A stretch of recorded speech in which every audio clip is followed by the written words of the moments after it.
Turning now to the war in Ukraine, Russian-installed officials in Kherson say they're bracing for a major Ukrainian offensive. The Kremlin-backed deputy administrator said, quote, the battle for Kherson will begin in the very near future. Now, at the same time, the new commander in charge of Russia's army in Ukraine said the situation in that region was, quote, tense and difficult. NBC News correspondent Cal Perry joins us now from Kyiv with more on this. Hi, Cal. So pro-Russian officials there in Kherson are clearly concerned about this looming battle with Ukrainian forces. We also know they've been evacuating civilians there. Tell us what we've heard from Kyiv about this possible major offensive. Are they confident they're going to be able to retake territory? They have said from the beginning that this is a major point for them. This city is a major focus. They want to retake the city because for morale, they believe it would be hugely important. The fighting has been fierce in the city of Kherson for months. And one of the issues that Ukraine is going to face is as they try to retake this city, how much damage are they doing when they retake it? The Russians have moved to the other side of the river. They're in these entrenched positions. So it's become this artillery barrage, heavy fighting. The other thing that's happening is the Russian forces are moving the civilians out of the area.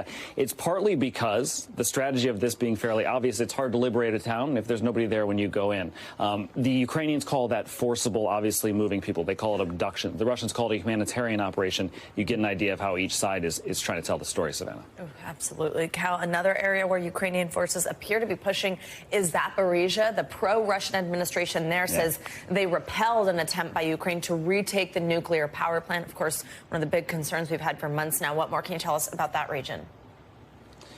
So this is another focal point because of the energy infrastructure, just like here in Kyiv. And we have heard some strikes in just the past sort of 5 minutes that we believe are on energy infrastructure targets.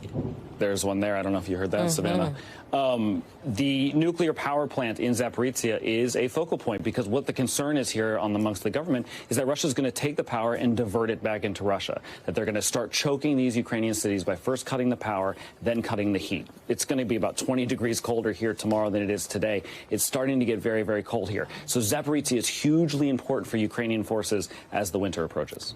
Cal, you mentioned energy infrastructure. We saw yesterday Russian strikes targeting those energy facilities, as you just mentioned, just heard one now. President Zelensky said 30%, in fact, of Ukraine's power stations have been destroyed in just the last week or so.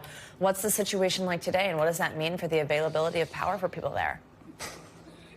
It's dynamic. As I talk to you right now, we're hearing the booms, and we know that the target is energy infrastructure. We've seen these power plants be targeted. Sometimes they're hit, sometimes the Russians miss. The unfortunate thing is, if they miss, they usually hit civilian targets. You know, Kyiv is like any other city in the world. You have these power substations in residential neighborhoods, some are industrial neighborhoods, but these drones come in and they set fire to buildings, buildings collapse. And I have a feeling that that's what's unfolding around me right now as I talk to you, as we hear what seems to be the continuation of these strikes. Absolutely. Cal Perry, please stay safe. Thank you so much for being there for us.